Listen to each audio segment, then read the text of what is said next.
کریم صلی اللہ علیہ وسلم کو اللہ رب العزت نے عظمت اور شان یہ عطا فرمائی ہے کہ آپ امام الانبیاء ہیں، سید الانبیاء ہیں، آپ امام الاولین والآخرین ہیں۔ اللہ رب العزت کی بارگاہ میں محبوبیت کا درجہ ہے، لیکن اس کے باوجود اللہ تعالیٰ کی عظمت اور کبریائی کا اور بڑائی کا حیا اس قدر ہے کہ سیدہ عائشہ صدیقہ عفیفہ رضی اللہ تعالیٰ عنہا فرماتی ہیں کہ جب نماز کا وقت آنے لگتا، اذان ہوتی اور لوگ نماز کی تیاری کرنے لگتے تو نبی کریم صلی اللہ علیہ وسلم کے اوپر یہ کیفیت خوف کی طاری ہو جاتی کہ نبی کریم صلی اللہ علیہ وسلم خوف خدا سے سہم جاتے اور آپ کا رنگ بدل جاتا، متغیر ہو جاتا، اور جب آپ نماز کے لیے کھڑے ہوتے تو آپ کی کیفیت یہ ہوتی، اس طرح سے دنیا سے بے نیاز ہو جاتے، بے رغبت ہو جاتے،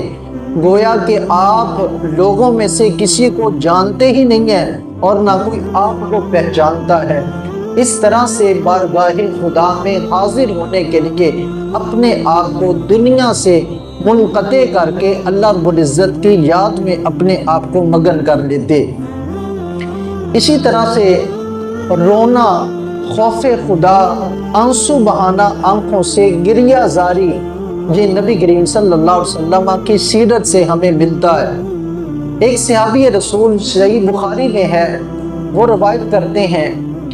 کہ میں بارگاہ رسالت میں آپ صلی اللہ علیہ وسلم میں آپ کی زیارت کے لیے حاضر ہوا کہ میں آپ کی زیارت کر کے آؤں۔ جب میں آپ کی بارگاہ میں حاضر ہوا تو آپ نماز میں مصروف تھے، حالت سجدہ میں تھے آپ، اور اللہ رب العزت کی بارگاہ میں آنسو بہا رہے تھے، آپ رو رہے تھے اور آپ کے اوپر کیفیت طاری تھی۔ فرماتے ہیں کہ میں نے جب کان لگا کے سنا تو آپ کے سینے سے اس طرح سے آواز سنائی دی جا رہی تھی کہ جس طرح ہنڈیا ابل رہی ہو تو اس سے آواز نکلتی ہے، اس طرح آپ کے سینہ پاک سے آواز نکل رہی تھی۔ تو نبی کریم صلی اللہ علیہ وسلم کی گریہ زاری کا، خوف خدا کا یہ عالم تھا کہ بارگاہ خدا میں روتے روتے آپ کی رات گزر جاتی تھی، اور اللہ کی بارگاہ میں کبھی قیام ہے